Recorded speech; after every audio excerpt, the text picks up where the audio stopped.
Hi, I'm Teo Nikolakis with Audioholics, and I have a special guest. I'm here with Shane Rich, whom is well known here in the Audioholics community. Shane is the technical director for RBH. Shane, welcome to the Hall of Justice, as we're calling the theater, or Avengers Tower. We haven't decided between the two, but maybe we'll do DC and Marvel. But we are going to talk about something really special. You are here in my theater room, so this has been an ongoing project we've been doing with Dream Media, and we're nearing it to completion, and you're really here for one of the final phases. So we're going to be installing in this space the 21-inch carbon fiber based unrivaled infrasonic sub.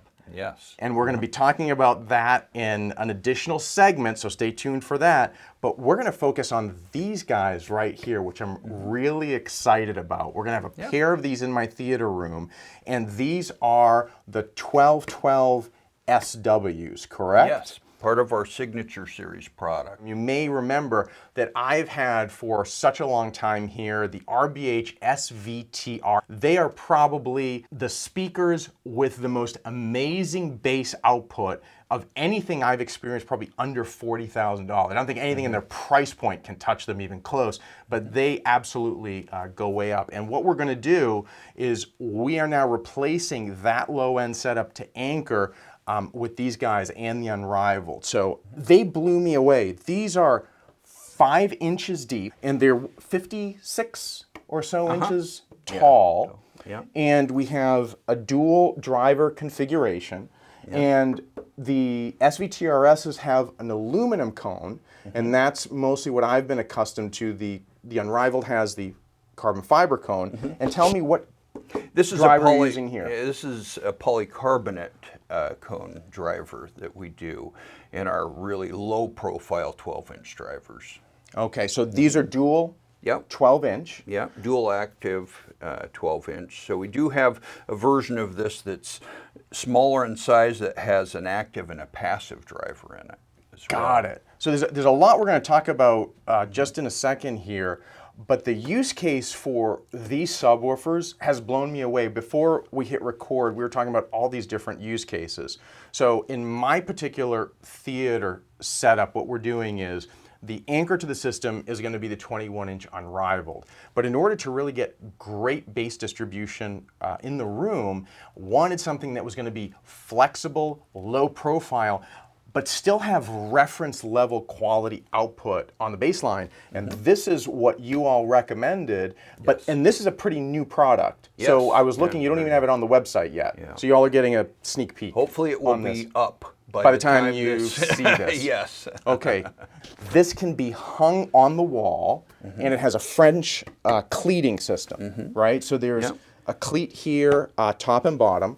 So I can do vertical hanging and mounting of the unit. However, I also have a space here, so I could horizontally mount this across the wall. So I have total flexibility, and we're going to do a calibration later on today with the entire subwoofer setup.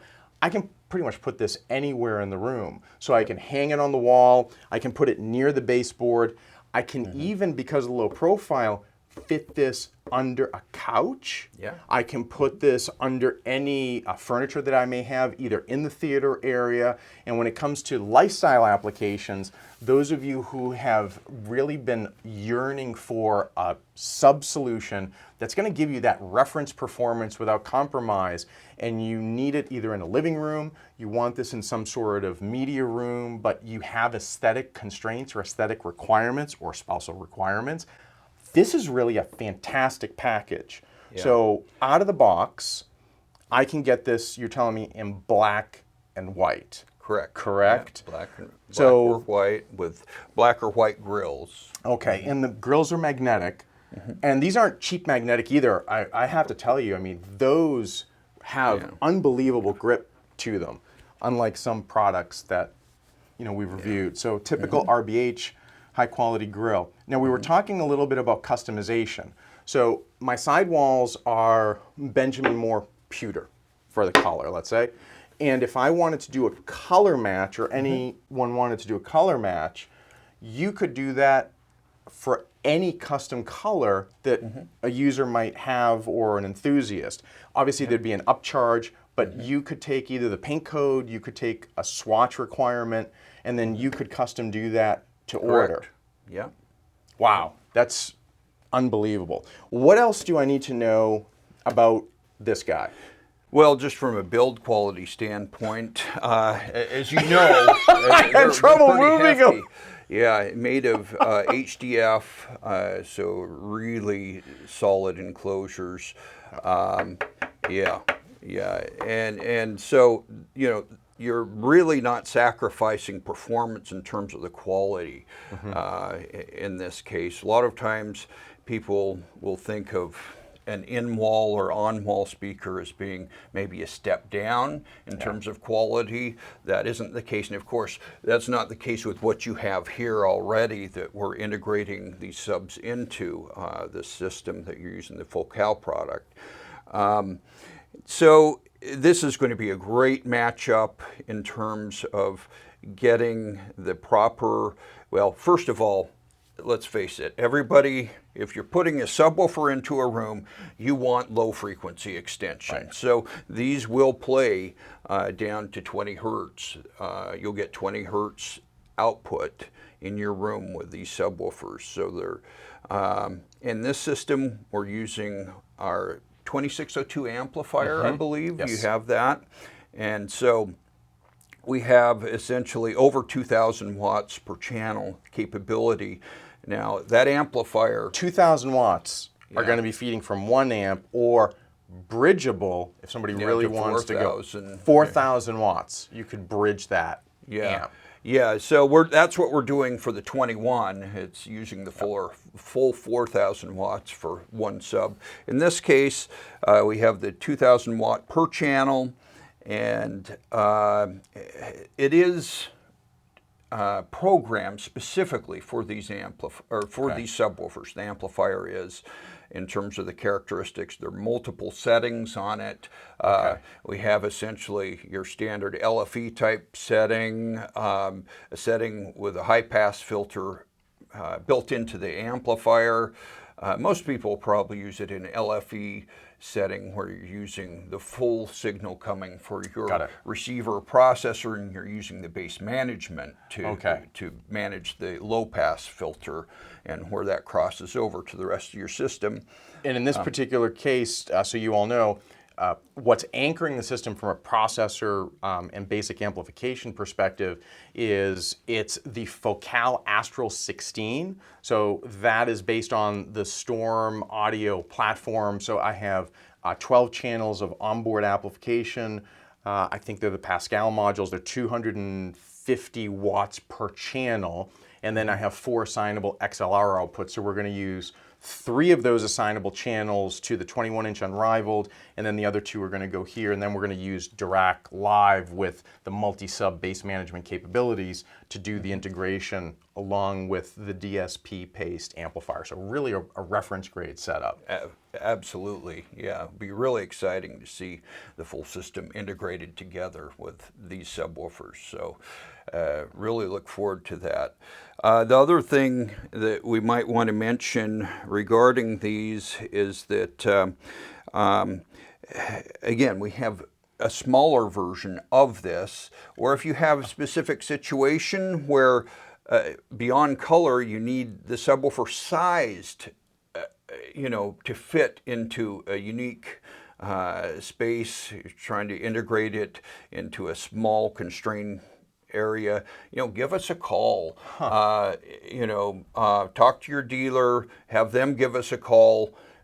We do custom products, so we can customize, and we have many times in the past customized products to fit within certain space constraints. And so just be aware of that. That's one of the things that if this exact size doesn't work for your particular location, then let's look at what the options are to remedy that. I think that's a real differentiator too. We don't maybe talk about it enough with RBH, is the fact that you do all the cabinetry yourselves in-house. Yes. So, and you design all of these products, Shane does, and therefore when there's a custom requirement, you'll do that either for multi-million-dollar home theaters or for home environments. That's actually a good point. You can't do that with other manufacturers, so they can build something for you to spec, size, performance, color matching, you name it. That's really great. In fact, I was just down at Matt Pose's place a couple of days ago, and we were talking about a system that he's doing that needed custom-sized subwoofers, and we're helping him with that solution. Yeah, that's great. So these are off the shelf. I'm really excited to get this going, and hopefully by the end of today, we're going to have a lot of fun sitting down and experiencing this. So the two other final points I want to make is, number one, it is so difficult on camera to convey how inert this is. So one of the concerns would be, I'm going to hang it on a wall, I'm going to get vibration transfer. Knowing the RBH products for over a decade now, there's no way I'm going to get any vibration out of this cabinet. So that's something that I can tell. Well, and the nice thing is we have, of course, as you can see, foam on the back of the cabinet to eliminate what little vibration there might be from being transferred into the wall. Great. So if somebody really wanted to geek out, they could even add like a small Zorbothane strip or whatever it may be if you're concerned about that. More. And most folks, I think, are familiar with subwoofers that have built-in plate amps. That's not the case here. So we have standard binding posts that are driving it. So as you mentioned, it's an outboard amp. So you really just high-gauge speaker wiring. So you have infinite flexibility on where to place this. You don't need it near an electrical outlet or anything along those lines. And just the final thing to highlight is, Gene, you've seen a lot of the RBH integration and the reference setup that he has with the active towers. And I've been to Gene's place. It's one of the best sounding theaters I've ever been in. And I think what we're showcasing here is the ability to integrate truly reference some of the best subs on the market today with any manufacturer. So this is Focal's 1000 series Utopia with their IW subs on the bottom, and the subs are not configured as subwoofer channels. Rather, what they are configured is they're an extension of the main speaker. So we are going to be sending LFE to the mains. That's what these speakers are designed to do. And then we are going to have the LFE and the subwoofer and the low end frequency also handled here. This is really going to give everything a pop. So whatever brand of speaker system you may have, you can rest assured that you're going to have some tremendous integration with RBH. So is there anything else we may have missed? Because we got to get calibrating and going. We've got to get on it. That's all right. That's great. We covered it. So stay tuned. We're going to have a lot more on this theater build out. Keep listening. And don't forget our Patreon channel at patreon.com/audioholics. We appreciate your support. You'll get direct access to us, you can ask questions, and you can even suggest topics for future programs. Great. All right. Fantastic. Okay. Now we actually have to do work. Yes. All right. No Greek food. Yeah. No Greek food. Not yet. Shane, where are you? In heaven. Okay, you are at world famous Yorkside Restaurant in New Haven, Connecticut, right outside the campus of Yale University. And you've just been treated to the best Greek food you've ever had. Absolutely. No question about it. This is the best I've ever had.